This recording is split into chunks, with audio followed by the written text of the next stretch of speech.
Okay,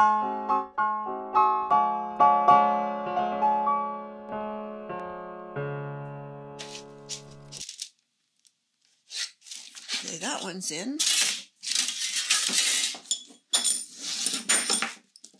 People use all sorts of surfaces to do drafting.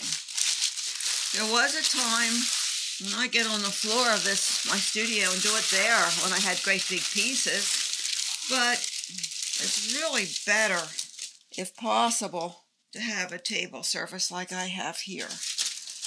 And the table surface that I have is this is actually 3 tables bought at IKEA. 2 tables go this way and 1 table goes across this way, and it gives me a lot of surface. And notice that I'm using tools as I trace. It's very, very important to use tools. Never think you can just draw freehand.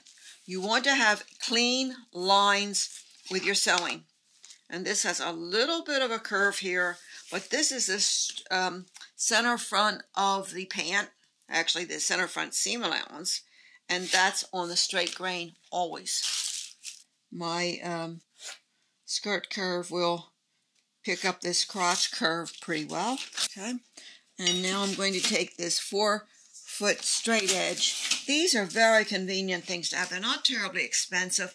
You can buy them in the hardware store. The hardware store also sells these washers, which are great for weights. You get the biggest one they have, at least that's what I did. And it's very helpful, and they're not terribly expensive. You don't want to spend a lot of money on things you don't have to spend a lot of money on. You're supposed to be saving money when you're sewing, not spending it. Get this lined up.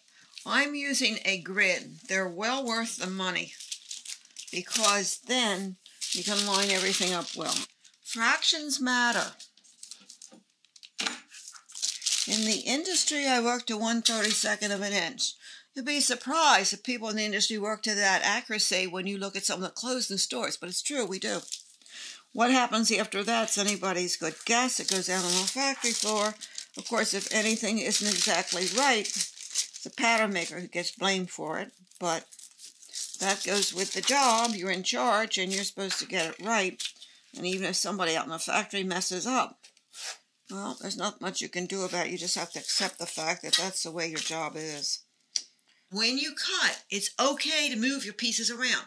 If they get shifted around, if the pattern gets shifted off the cutting, you just put it back in place and then keep cutting. So you don't need a lot of pins. You're going to spend your life putting pins in, taking pins out. You'll notice also that I don't use pin cushions. Pin cushions are a novelty. They look pretty. You sit them around and everybody says, oh, what a pretty pin cushion you've got. But to tell you the truth, putting pins in and out of pin cushions is a total waste of your time. Another thing that's very important, which I'm sure that you would know, is that you need a magnet, because magnets pins right up off the floor and saves you leaning all the way down. And so that saves you your back.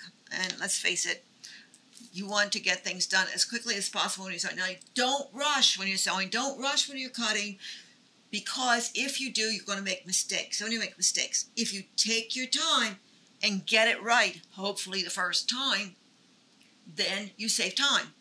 If you make a mistake, get out the old stitch ripper. I have lots of them. I have every type of stitch ripper was ever made, and I use them all the time. I make mistakes. I openly admit it. So does everybody that sews. Some people may not admit it, but let me tell you, they make mistakes too. And I use the 12-inch shears that the industry uses. I'm going to get them out right now.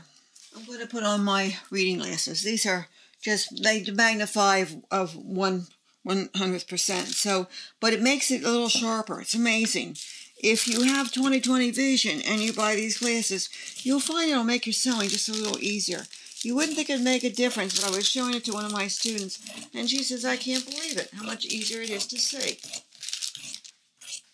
You notice I'm keeping the fabric right on the table. I'm not lifting it up in any way.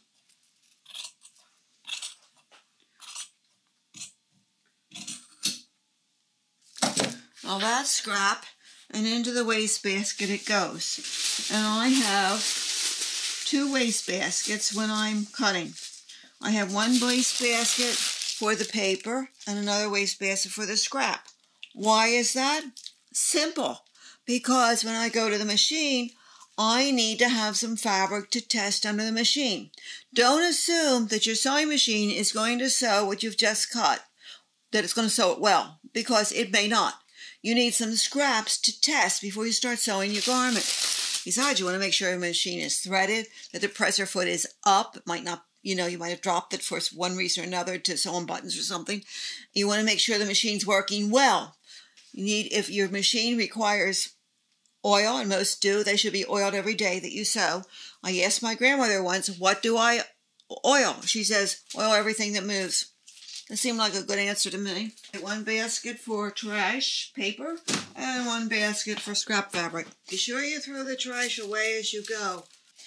It's very easy to throw away a good pattern and keep the trash. You have to be very, very careful with that. You always want to make things as easy for yourself as possible. If you're straining to cut, if you're pulling on something, if you're having problems, stop, adjust, make it easier for yourself. Sewing isn't easy. There's nothing easy about this. Anybody that ever says, if I can sew, you can sew, there's nothing to this, they don't know how to sew very well, let me tell you. This is an engineering skill. That's what it is.